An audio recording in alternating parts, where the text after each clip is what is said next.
This is the Digital Marketing Experts Podcast episode. No, why am I trying to sound like a radio announcer?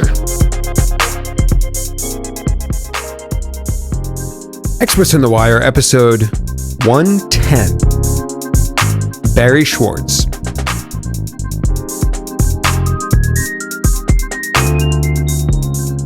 Hey everyone, welcome to episode 110 of Experts on the Wire. I just had an incredible discussion with none other than Barry Schwartz. He is an absolute legend and really frankly hero in the SEO world. I think a lot of us depend upon what he does more than we often realize. Reporting on SEO news and chatter and things happening in the industry and Google updates and going to conferences. And it was a great discussion. We talked about everything from how he got started doing what he's doing, why he continues to do it to this day, how he gets so much stuff done following all the SEO news. And he runs an entire other company. SEO is not what he does full time. We talked a lot about recent Google updates and people like Danny Sullivan going into Google after being a reporter in the SEO space for so long. So it's a great discussion. I hope you enjoy it. So sit back and relax and enjoy episode 110 of Experts on the Wire. Hello. Barry. Hi, how are you? Hey, how are you? Good. I just hit record straight away if you don't mind. Yeah, no, fine.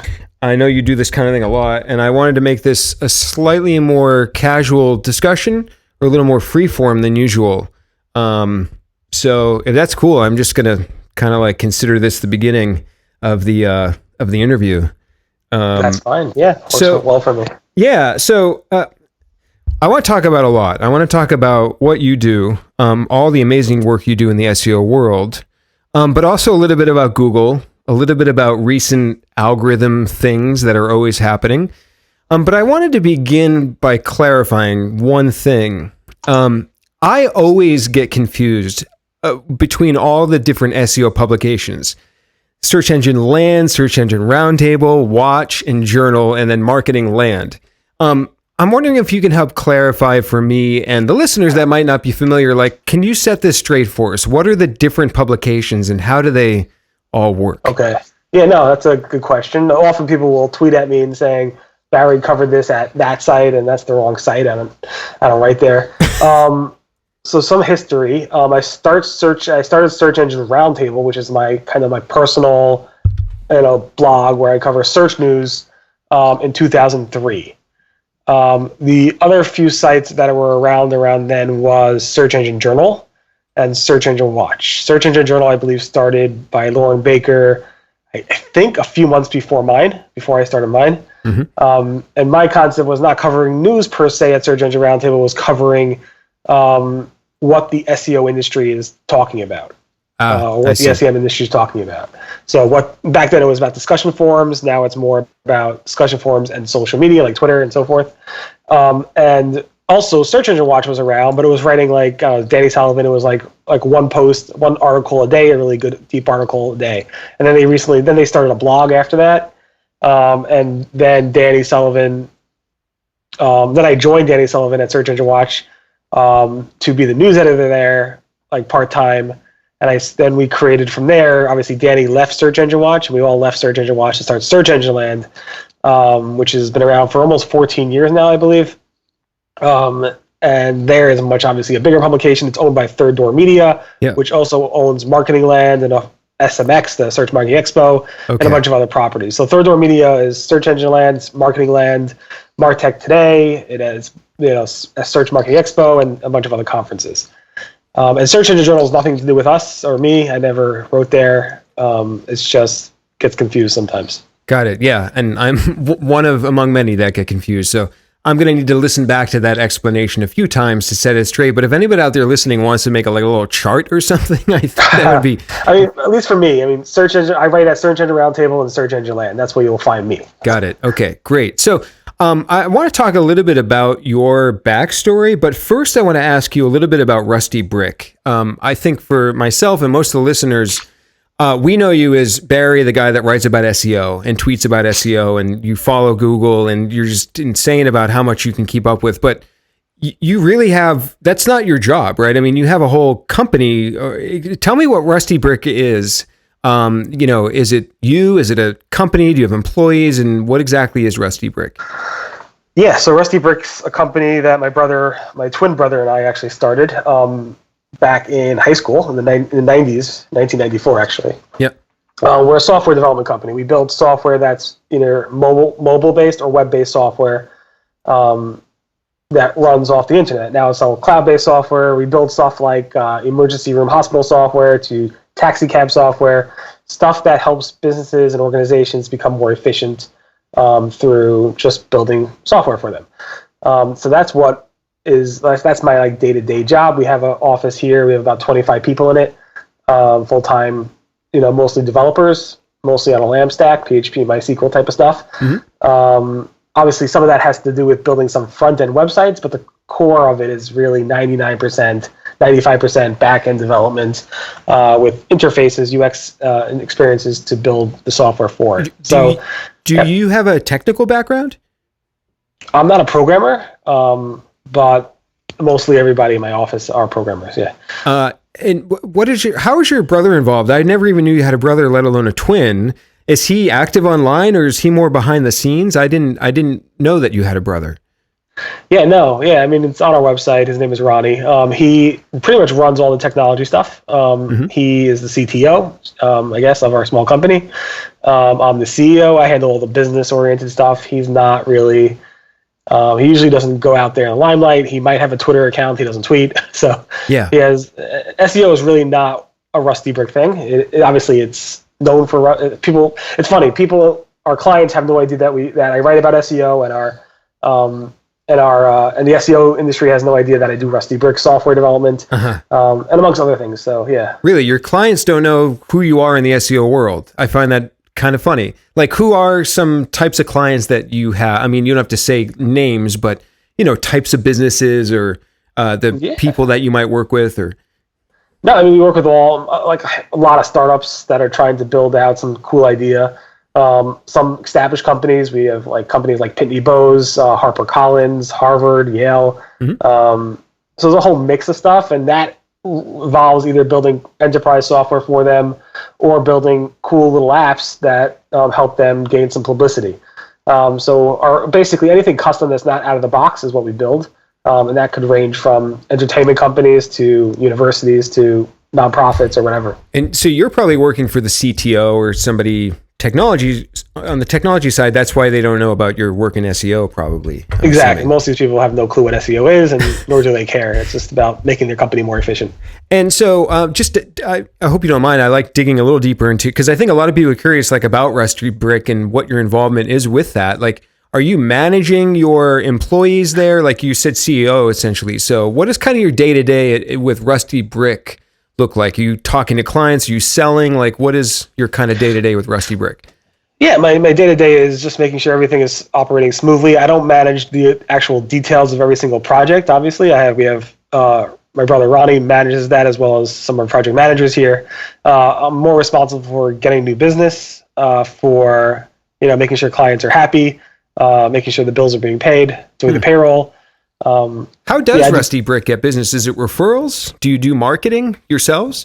We do. No, it's all mostly referrals, client referrals. Because it's not something that somebody would search for and want to hire us for. Yeah. It's really high level enterprise stuff. Yeah. Great. So it was good to learn a little bit more about the story behind Rusty Brick. So I want to talk about a little of your backstory in the world of SEO. I actually have your very first article on Search Engine Roundtable from 2000. I'm pulling it up now, from 2003. So December 2nd, 2003. And I'll put the link in the show notes at evolvingseo.com/wire. I want to encourage the listeners to go check this out. I mean, this is definitely a piece of SEO history here, this post, and it's great you've kept it alive. I try to visit old SEO content, and sometimes it's dead half the time.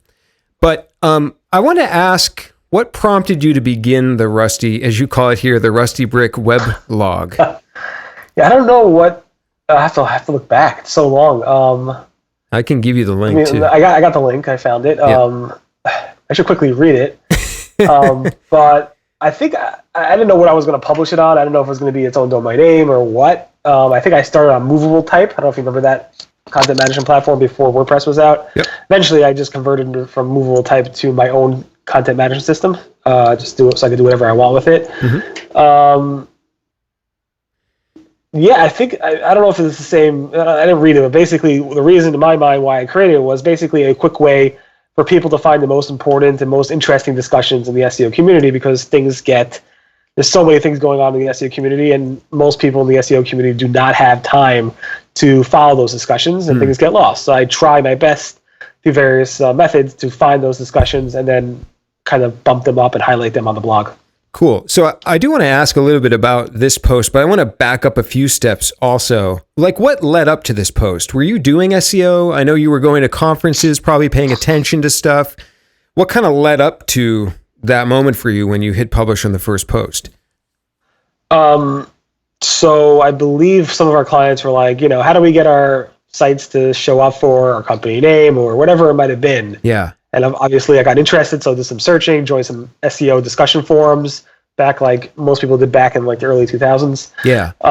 And I did a lot of research and I found it fascinating. So I decided to go to some search conferences, I believe, in 2002. Mm-hmm.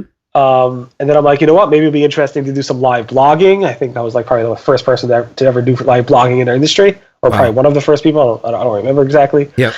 And I think some of the early blog posts were live blogging from SES or one of these conferences. Yeah, I saw you got a link from Matt Cutts. It's listed from your Wikipedia page, and Matt Cutts linked to you praising your blogging work from conferences. Do you know about that? It was like 2005. The official Google blog actually used to have in their blog roll a link to my site as well until they got rid of it. They used to have a blog roll, but yeah, things have changed a lot, and Matt Cutts was a really good early supporter of the site by obviously referencing it here and there, and I think a lot of Googlers actually read it. I mean, from what I hear. So yeah. Well, I know John Mueller listens to this podcast, maybe not every episode. So hi, John, if you're listening. He's been a guest as well. So in that first post, you said that a lot of people were doing what you were about to do, which was publish discussions that were happening in the SEO world. Was that true? Because now I look at the SEO world and I don't see a lot of people doing what you do. Maybe it's under my radar, but was that happening a lot more back then? A lot more people blogging from, you mentioned you were the first one to do that, but were a lot of more people publishing in that way in the past? In terms of live blogging, or just covering the SEO space. In your post, you mentioned a lot of people were doing what you wanted to do, and you were kind of jumping into a pool of a lot of other people, what other people were doing. So is that the case? Like, because I don't see a lot of that now. There's not many places you can go where people will write up what happened in the world of SEO, at least to my knowledge. There's tons of SEO blogs. Most of the SEO blogs out there are from SEO companies. Yeah, but that have a blog. Yeah, not a lot of news. No, I mean, there's certain ones like Search Engine. Search Engine Land, Search Engine Journal. There's a nice number of search news websites. But then you have the mainstream news sites as well, covering Google related news or Microsoft Bing related news. But yeah, I mean, most of this stuff is. I think there's been a bunch that have started, closed down. Some have started, stopped, started again. Yep. So I mean, I think it's just it's a tremendous amount of commitment to, with your podcast, it's a tremendous amount of commitment to be consistent. Yes. And to do that on a schedule and not to stop doing it. And that's one of the hard things for people who go into blogging. It's literally to do it right and to be consistent is really hard. And one thing I love doing is being consistent. So. Well, you've been doing it since 2005 or 3, or right. I forget what year it was, 2003. How have you been consistent for so long? I mean, I think a lot of people, they look at that and that's what they see is just consistent coverage of what's going on in the SEO communities for a very long time. I know in another post you wrote, you just said how much you loved SEO. So is that really what it is? Like, this is just a passionate sort of like you would be doing this for fun sort of thing. It seems like. Yeah, this is honestly, it's like a hobby. I really love the SEO industry. I love covering it. I do put a lot of, I guess, stress on myself to make sure to be consistent. So every morning between the hours of, 6 a.m. and 8 a.m., I try to produce around 5 or so blog posts per day, sometimes more, sometimes less, depending on what's going on.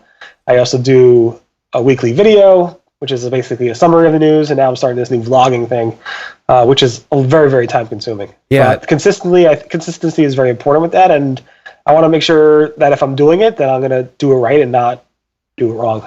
Yeah, and I'll ask you about the vlog in a little while, but definitely for the listeners, go check out Barry's new vlog. It's some of the episodes I watched with Rand in particular was really good, and I think you have like 5 or 6 out at this point. So really awesome stuff so far, Barry, with the vlog.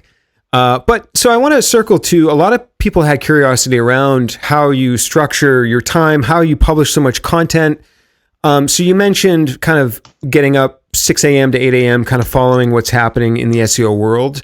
I noticed, for example, on July 30th, you published 5 stories in one day. So how do you keep up with all of the things happening? I imagine there must be a certain amount of maybe stress or overwhelm, or, do you have certain sort of scheduling that you stick to? I think there's just a lot of people wondering how you kind of keep up with everything. It's a schedule. Between certain time frames, I do my forum research, my social media research. I have tons and tons of RSS feeds. I think when Google Reader was around, Google told me I was their number one consuming Google Reader user in terms of the number of read feeds on a daily basis. Yeah. And I'm just very efficient about the way I do it. I have certain types of methods that I do it so I could do it really fast. I'm sure I miss a ton. That's not to say I don't miss anything. I'm sure I miss a ton. And then people like you and other people in the SEO industry actually, send stuff to me on Twitter and different areas and say, hey, did you see this before? And, and that's how I kind of stay on top of it. It's not like there's any magic or secret. It's just a lot of hard work and a lot of help from the SEO community. So I was curious about that. So occasionally I will ping you with something that I think is new. And like, half the time, in about 30 seconds, you write back, not new. That's your reply, not new. So is it helpful when people ping you with things? Or is it must come with a lot of noise. Like, is there a way that is most helpful? Like, hey, I think I saw something new. What's the best way to put that in front of you before sending it, or the best method? I often, that's why I shy away sometimes from sending too many things your way, because most of the time I figure you've probably seen it already, unless I'm really confident. So people have asked me this before. If you're willing to take the time, there's a search box and Search Engine Roundtable, search for something beforehand.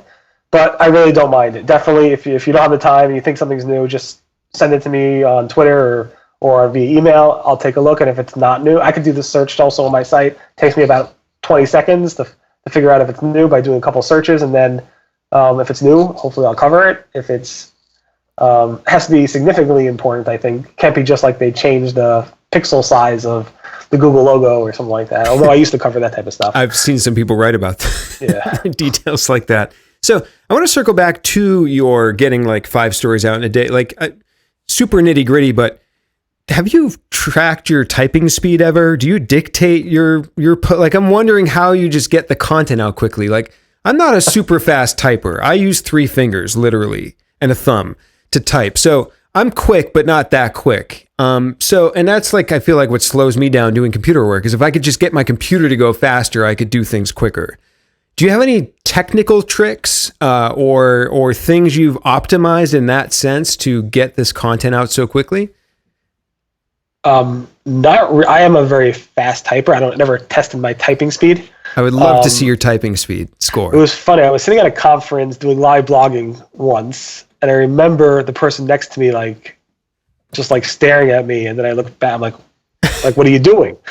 I didn't say that. I just gave a look and she's like, I'm sorry. I'm just amazed about how many things are going on your screen at once and how you're able to manage it all. I was doing accounting for Rusty Brick, in a little window over there. This is on a small laptop, and live blogging in the first stage, live blogging what the people are talking about, writing a blog post about maybe what Matt Cutts said at the same time. Yeah. And sending out some checks and stuff like that, all at the same time. I'm just a very good multitasker. Yeah. And I type incredibly fast. I tried doing short commands, like if you type, default and this, it would do this type of completion. Right. But it never caught on with me, so I just really type everything out by hand. If you ever read my blog post, you probably see tons of typos and stuff and issues.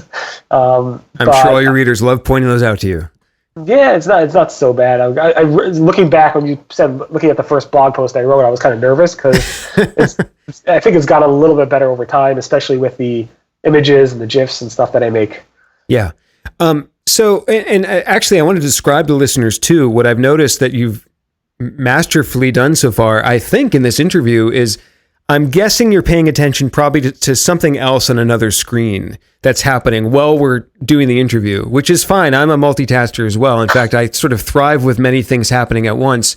There's something called a super tasker, if I'm saying that correctly. I took a test once, and there's like 1% of the population is super task people. Okay. And the test they give people is if you can drive a car through an obstacle course and answer math problems through a PA system at the same time.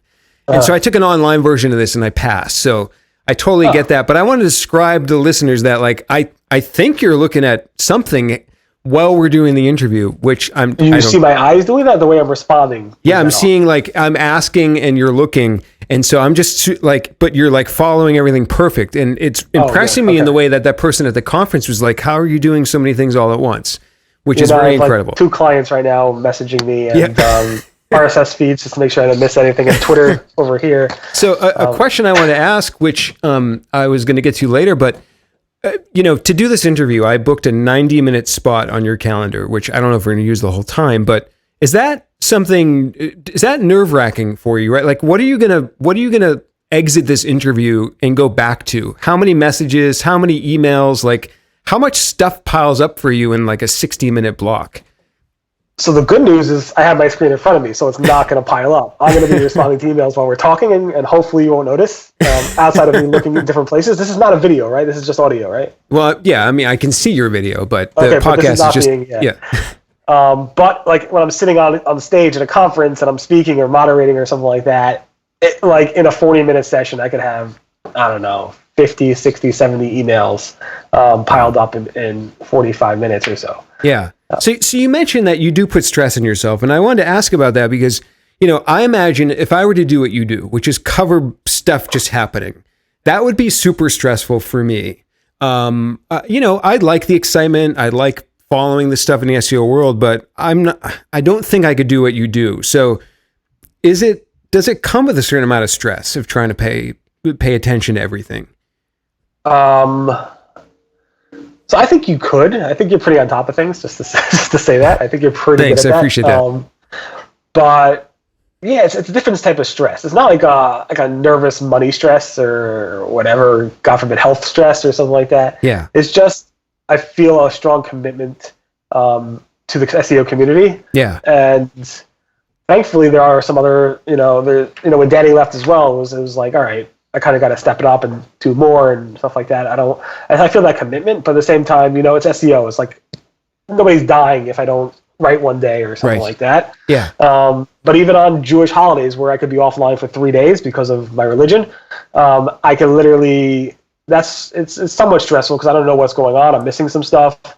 I've gotten to learn how to deal with it. And I will schedule stuff for those days that I'm offline. Yeah. So things are actually written, and there's plenty of topics to cover. I could probably literally write 40 blog posts a day if I had the time on SEO and not cover something repetitively. Yeah. I literally have a list of probably 400 items I haven't covered yet that I can.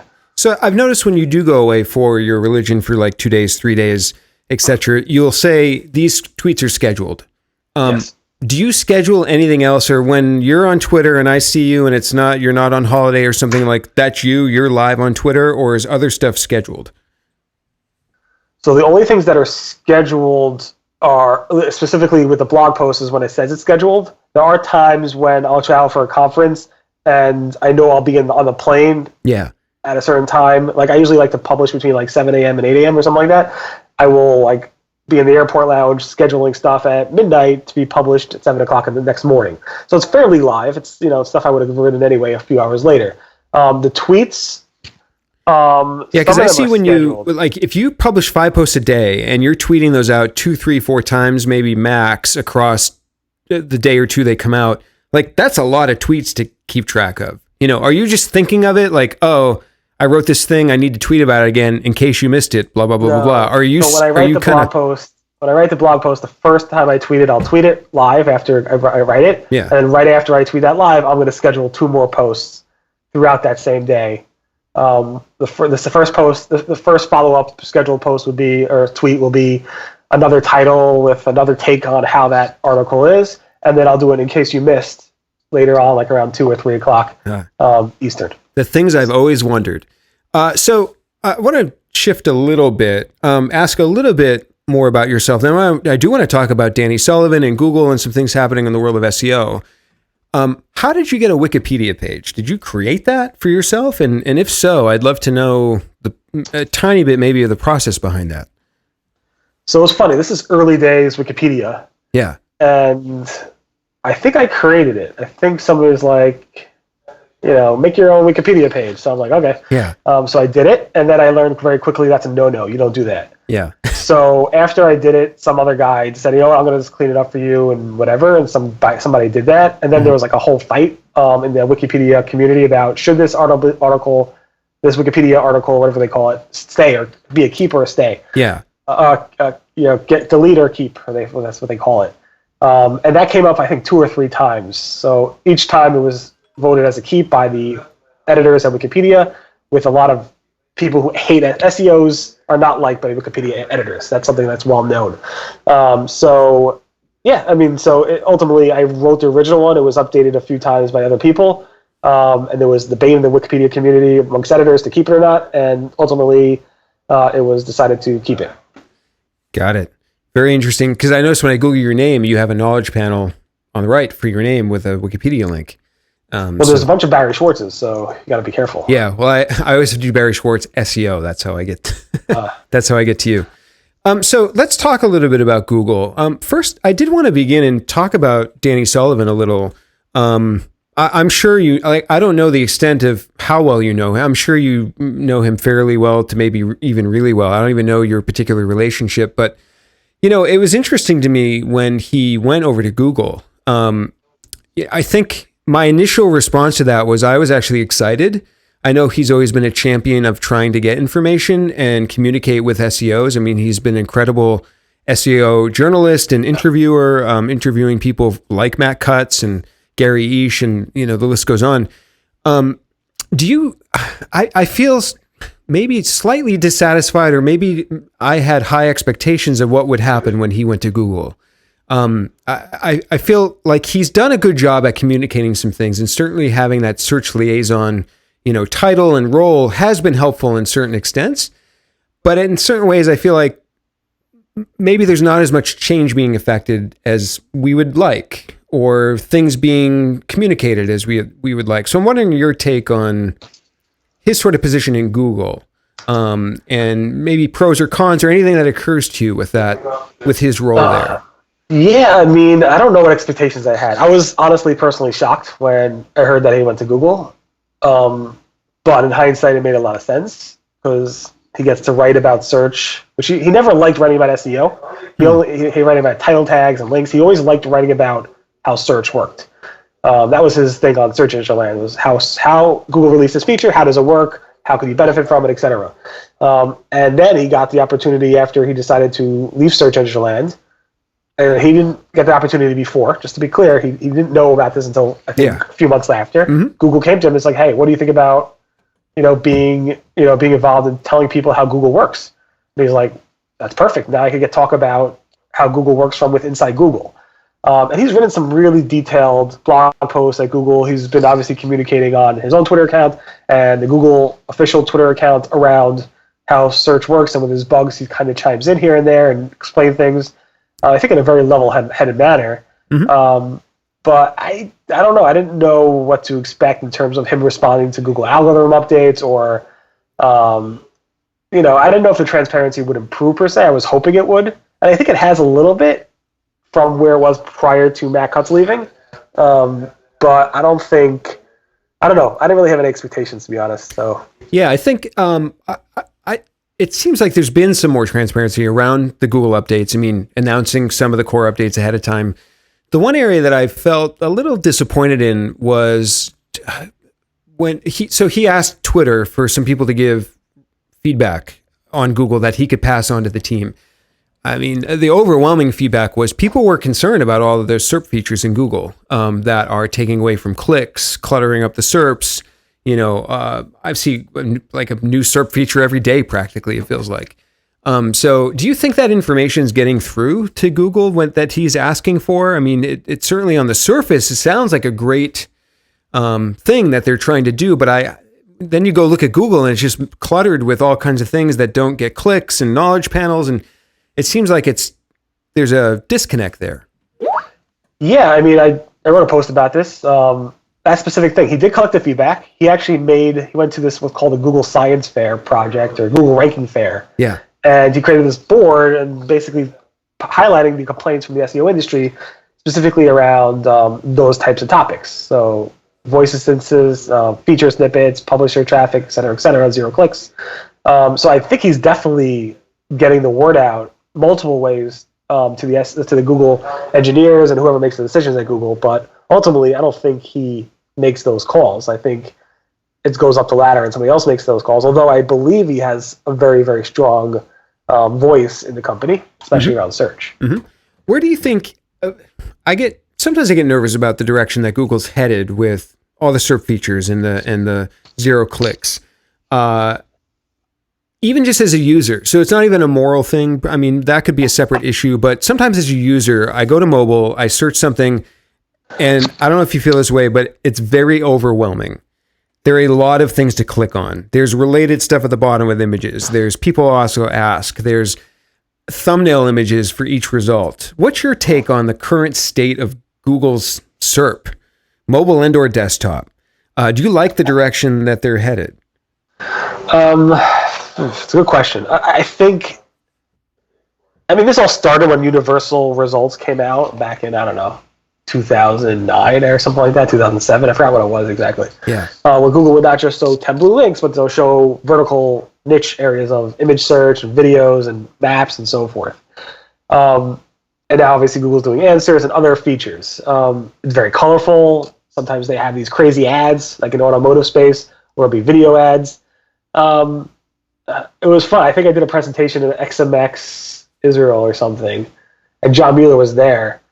And I'm like, one day you're going to see video ads in the Google search results. And John's like, no, that's never going to happen.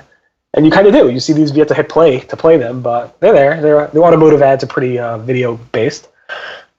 Which ads there's video ads? Maybe some of the ads will play videos. I think you have to hit play on the automotive space. Am I wrong? Or You're probably right. I probably just didn't notice. Is this mobile or desktop or both? I think it's both. They're like these giant search image ads that you'll get in the Google ad space.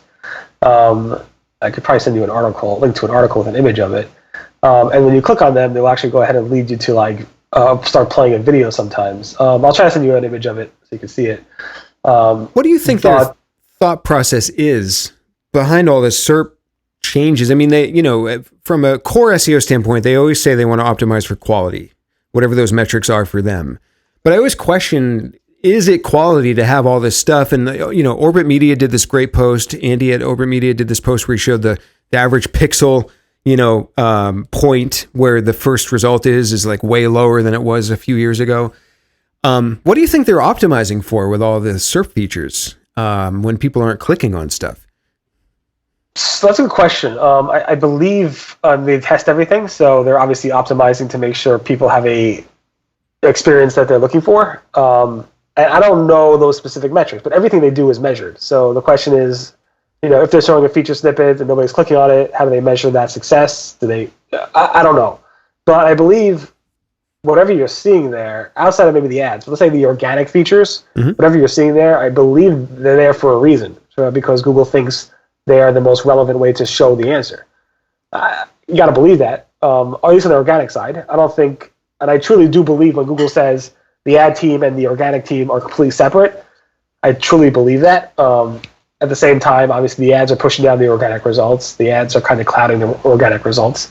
What do you think that means when they say the... Sorry to interrupt. I think there's an important distinction. What does that mean when they say that the teams are separate? Because there must be a team or somebody that decides how the overall SERP looks, right? So what... Right. Yeah, that's what I was saying. That again, yeah, that's true. But in terms of, I guess, rankings and the display of the snippets, I think in terms of how the organic snippet might show, might be managed by a specific team, because there is an organic snippets team. There is a organic ranking team. There are a Google Ads snippet team. There are Google Ads ranking team. Right. So they're separate, and then I guess somehow some team says, all right, this is how it's all going to look on the end page, or maybe the ad team's in charge of this portion of the real estate, the top portion, and maybe the some part of the right-hand side, and the organic team's only is responsible for the other portion. They can't touch each other's portions. I don't know. It would be a good blog post that Danny Sullivan could write to tell people, how that area is different. That would be very interesting to see. But I don't know. Yeah. Yeah, I think that's something I often wonder about. So I wanted to shift a little. I did ask for questions on Twitter.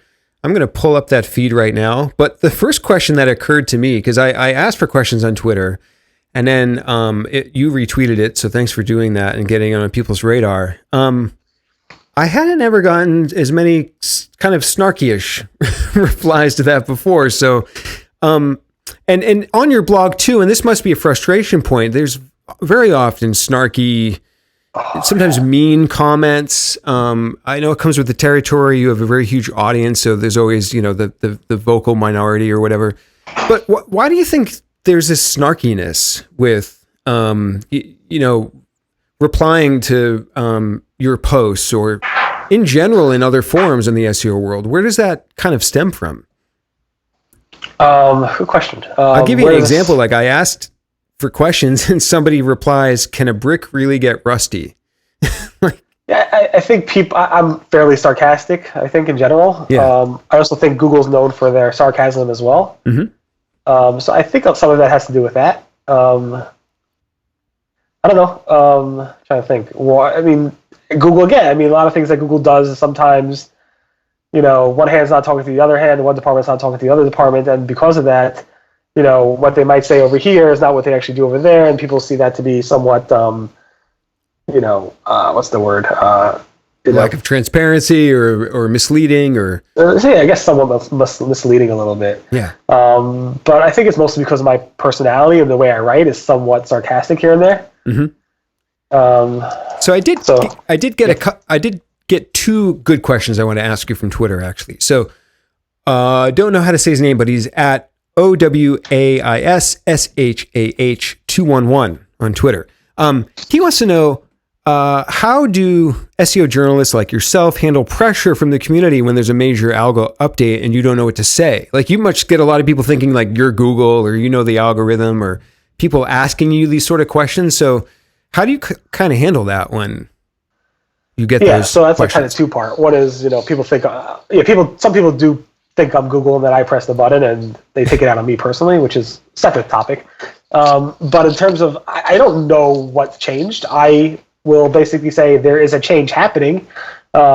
Here's what the SEO community is saying about that change. And it's happening right now. Wait for things to settle, and I'll tell you what the SEO community thinks it's about. There's sometimes I'll do a massive study, collect a lot of data, ask people to send me information, and then say, I think based on the data that I collected from 500, 1,000, 2,000 sites, that it's about this. And that's where the Medic update got its name and stuff like that. Right. But generally, I don't tell people what the algorithm is doing unless Google told me or Google has said. Yep. But in terms of these core updates, I don't know. I'm not a magician. I don't have insider access to Google or to the algorithm. So I'm just telling people this is what's happening. I don't know exactly the actual specific change, if it's links, if it's content, if it's using a certain meta tag, whatever you want to call it. But I don't think people expect me to do that. I don't think that's what an SEO's job is to do. Yeah, that's what my job is. Many of the listeners. So I do want to circle back to the core update in a moment, but one other question from Twitter, and this might be from the context of somebody like myself not knowing what you did day to day until I asked you, but She wants to know, it's Jazz, Girls O Extra is the handle. How do you handle difficult clients? So this might relate back to Rusty Brick. I can't talk today. And how do you know if the difficult client is worth it if you should decide to keep them? So maybe the question is a little from an SEO perspective. I'm happy to give my SEO consultant's answer to that. But in your world, Barry, in the more technology space, how do you deal with difficult clients?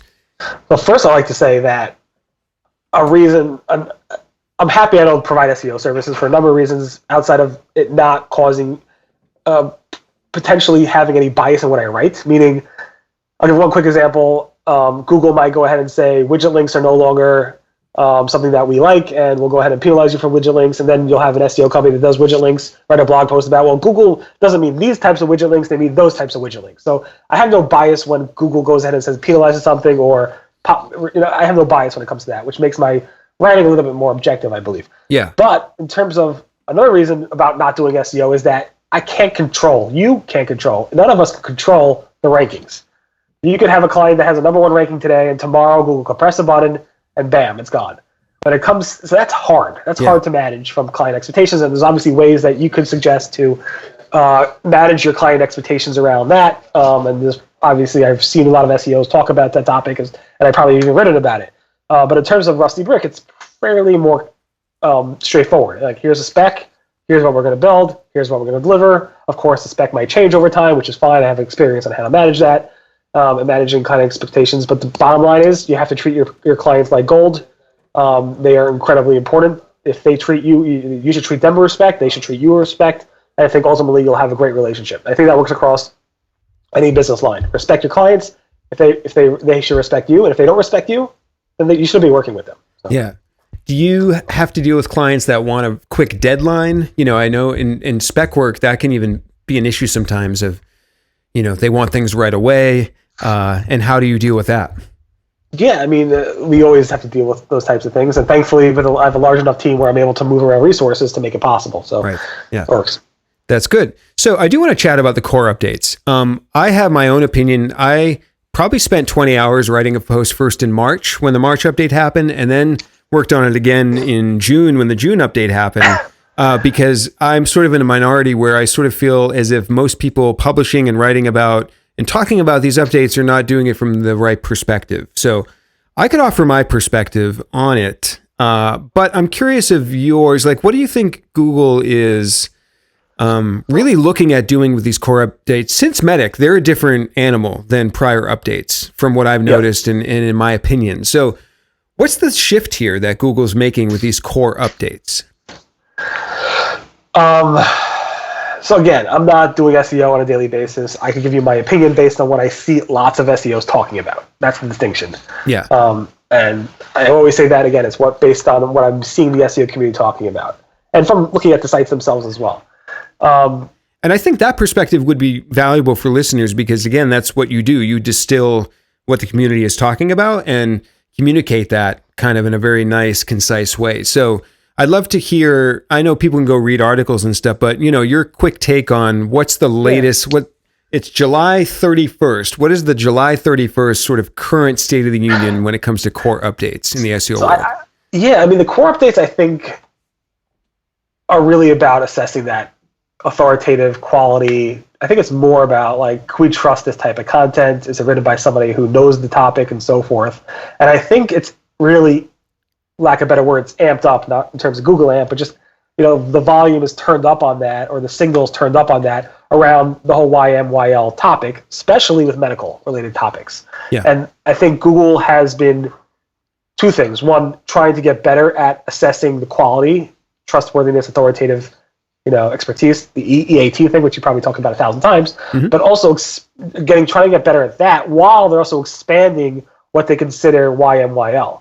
And that's your money or your life content from quality raters. Yeah, your money, guidelines. your life. Yep. So mostly around health, medical, finance types of websites, even like dieting sites, exercise sites that are e-commerce sites that are selling those products and so forth. Because when I named it the MetaGov, I looked at all these sites and it was like 80% like medical, health, fitness related sites. But then the next core update was more finance related. I think they're constantly tweaking this, and you can see like sites that they might not have considered to be medically oriented, like the site that was talking about alternative medicine. They're like, oh, everybody knows this is an alternative medicine site. Maybe they're like, you know what? Maybe we should associate those types of alternative medicine sites at the same level because we don't think they should be ranking as well if the expert isn't of certain calibers writing the content.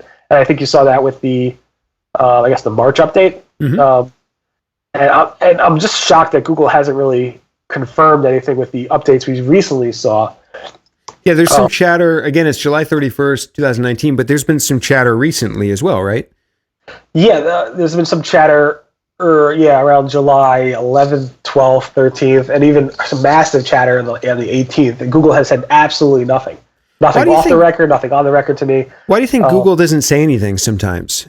They said they would say something about core updates. So maybe, I don't know. I mean, some people are speculating that this was a kind of modification to the June core update, mm-hmm. Which rolled out on June 8th. Mm-hmm. And they made a mistake in terms of something. Some people are saying, well, it was a data refresh, which doesn't make sense to me because Google's constantly doing data refreshes. Some people are saying it was an indexing bug, and I don't think so. Yeah. I would assume that. I'm not sure. I think maybe there was some type of ranking bug that happened. I'm not sure. If it was core, I think Google would have told us. Yeah. Because they've been telling us historically about that.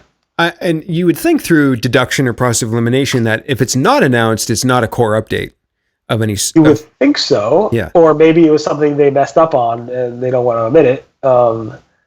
I think they should just tell me, hey, it's not a core update. Yeah. They didn't tell me anything. Sometimes they'll be like, off the record, we didn't make any updates. I don't know what you're talking about. Danny Sullivan was on vacation, so I don't know if he dug into it that much. But there's definitely other people that Google has responded to, who have responded to me saying, off the record, we don't see anything. I'm not sure what you guys are talking about, but it's interesting. So, and sometimes they find bugs that they weren't aware of, which you've seen Gary multiple times say on Twitter. No matter how much you guys beat up on me, Barry, he does find and escalate a lot of stuff that we bring to the search team to fix. Yeah. How does that off the record, on the record thing work? I know it's probably not official, but you write about SEO. So I imagine you said sometimes people tell you things off the record. So do they come to you and they say, hey, Barry, we want to tell you something off the record, like you can't publish it, but just so you, like, how does that even work? So, I mean, there's two things. One is it's very rare for Google to reach out to me and say, hey, I have something for you off the record. Maybe like the ad team might do that because they want to get you there, but the organic team would rarely. Trying to think of a time I don't know if they've ever done that off the record. Hey, you should be looking at this. Mm-hmm. I don't think they've ever done that. But there are times where I bug them and say, just tell me something. The community's going crazy. They deserve some type of response. And they'll be like, I'm sorry, really, there's nothing going on off the record, and we're not going to go ahead and say anything because there's nothing going on. There are some times they'll reach out to me after I post an article. Like one example was I posted that Google updated the number of times they did like 3,200 changes in a year or something like that. And they're like, well, actually, we didn't write anything about it, but we actually updated those numbers on the How Search Works blog or web portal microsite 2 or 3 months ago. But it's not really new data, but we haven't really announced it, stuff like that. So they might tell me to clarify things that I've written in the past, saying, hey, something you wrote about yesterday or a few hours ago is not actually 100% true. This is actually something we've done this or here or there. So yeah, good. But again, things that are off the record, they're not going to tell me any secret, stuff. Sometimes, like back in the day, they might have been like, "All right, we have a Panda update being rolled out, tomorrow. Be on the lookout." So as a writer, they might give you a heads up. Yeah. Maybe so you can get a story together or something. Yeah, but they really don't do that much these days at all. Ever on the ad side, they do. They embargo the stuff, but not really on the organic side. So one thing I want to share with you, Barry, and maybe get your quick take on it that's in my article that I'd like to publish is, so there was an update March 12th. That was a core update. And when you looked at, do you remember looking at I forget, it was Systrix or some tool that is tracking search metrics is one of the tools used. And I can send you the screenshot. It named a lot of loser sites. Twitter, New York Times, The Atlantic, Vanity Fair, New Yorker, etc. I do SEO for a losing site that was on that list, not one I just named. I went to their own internal data. It was really insane what I saw, and I want to publish this. And this is why it looked like they lost visibility. They lost like half of their impressions, but not a single click. Totally flat for their traffic. But when you went in and dug into their data, the impressions they lost were all for these like one word, really high volume keywords like Facebook or like Howard Schultz or something that they were not really deserving to rank for, but Google had been showing them on page 1 or maybe page 2. So they were getting a lot of impressions, and it was like Google just came along with this perfect like razor sharp knife and just cut out all their bad impressions.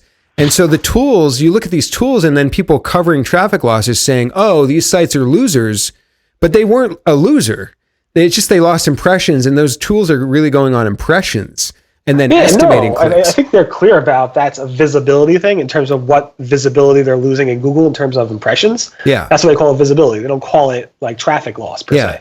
But I think, don't you think a lot of SEOs take that and they say, oh, these sites lost traffic, or they lost, or they were punished? That's not really what happens. Well, they lost rankings, for sure. They might not have lost rankings that resulted in clicks. What you're saying is true. I've seen people say that with every single update. We might have lost 50% visibility in SEMrush, but our clicks are only down 5% or 10% or whatever it might be. That's generally the case Google wants to go at. They basically want to remove the results that are people aren't clicking on because they're not really relevant, and show results that people would want to click on. That's the question is, like, how do they do that? Fine, but that's not always the case. I mean, the Daily Mail, they honestly went in there and looked at their analytics, and some guy, SEO guy there, went ahead and said, we lost our traffic. I don't know what's going on. 50% drop, and that's what SEMrush showed as well. Maybe SEMrush showed 40%, and he said it was a 50% drop.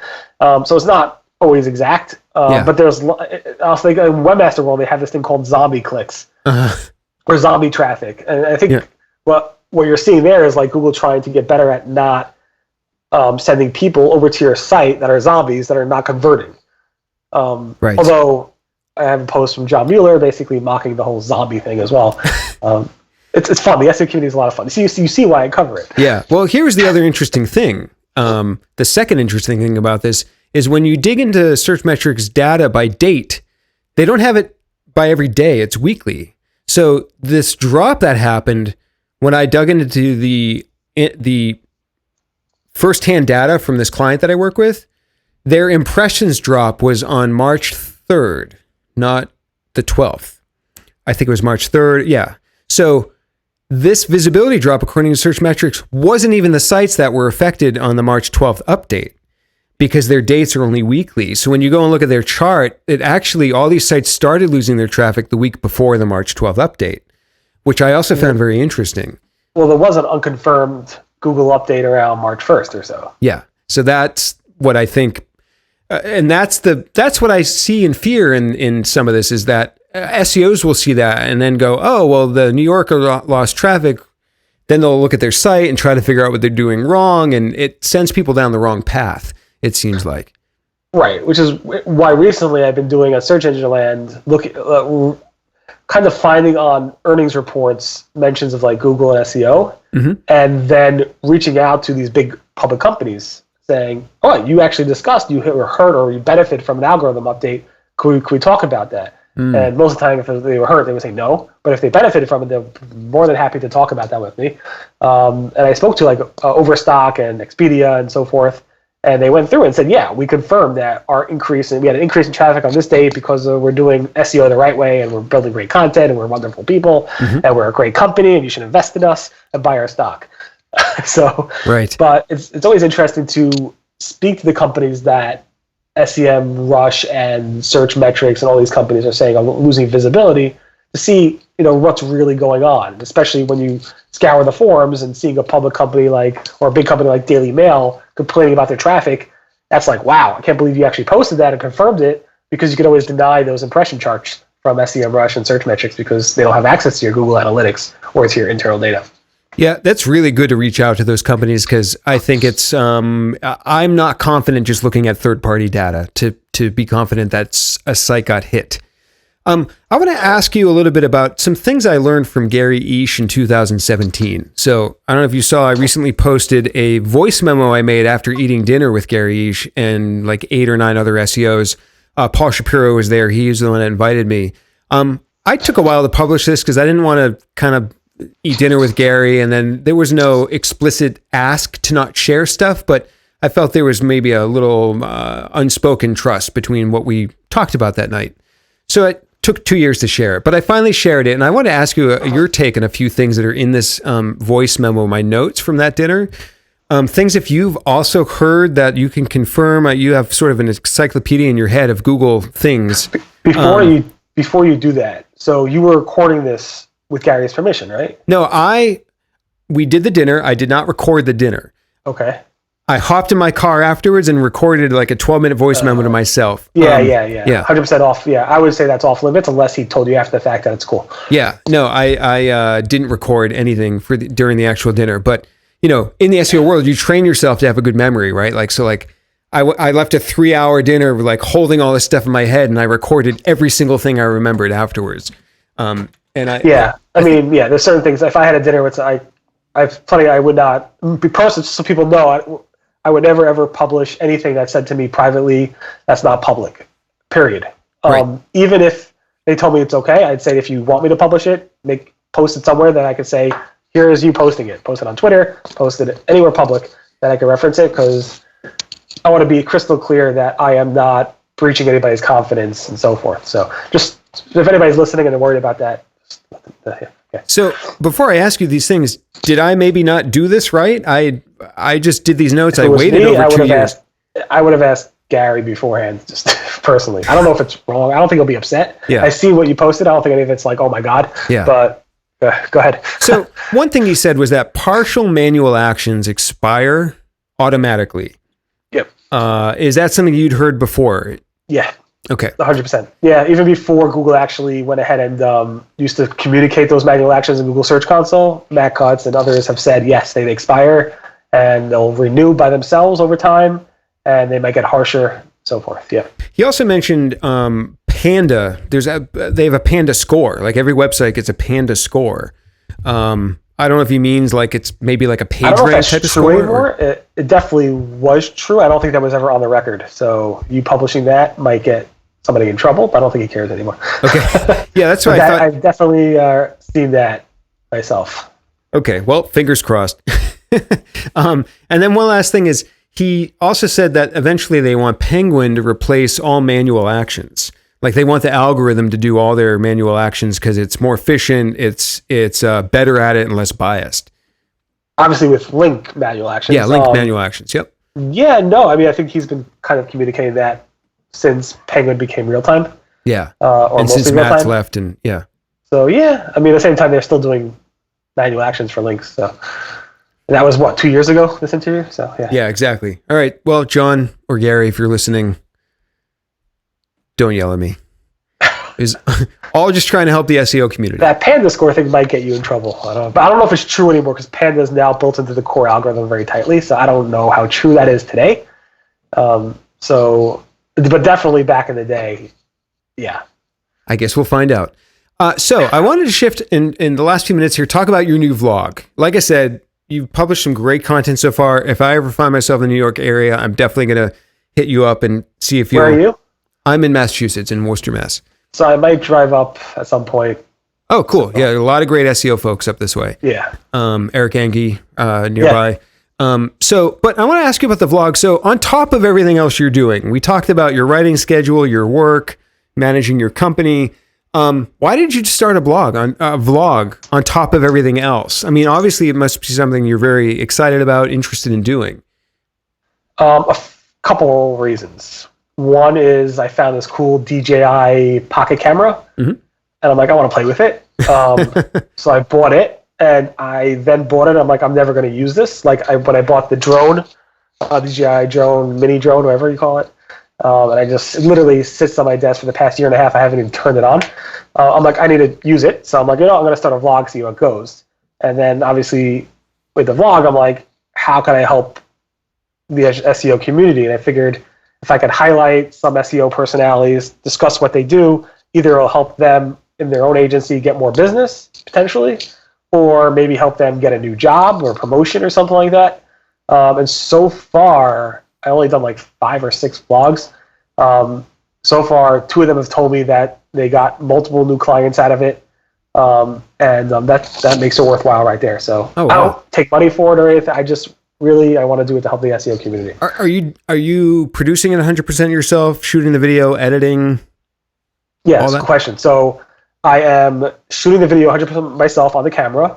I am editing right now about half of them, but it takes a tremendous amount of time to edit them because you see they're really entertaining, I guess, if you want to call it. Yeah, you have some cuts and like music and yeah. There's a lot of editing in terms of getting rid of the ums. There's a lot of things you don't see that are going on. I think even in the Rand video, a bee almost stung us, and I had to and we're still talking, so I was trying to get rid of it. I wish that was edited by a third party. So I actually have a third party, Joseph Goldsmith, who's editing the videos as well, and he does an amazing job editing it. And it just takes me about an hour to edit it, and he does it in much less time, and with a much better job. So I think the first video I edited, I think the one I published today I was edited as well. I'm going to have him probably do all the editing because it just takes way too much time. And although I know I could use iMovie and I could do it. The video recaps I published are not really edited much. I just post them myself. Yeah. And I believe you have a form if people are interested, they can fill out. If they want to possibly do an interview, we can put that link in the show notes for you. Yeah, SERoundtable.com/vlog, VLOG. And there's a form on that page where people could fill it out. Put where your location is. I'm going to St. Louis at the end of August.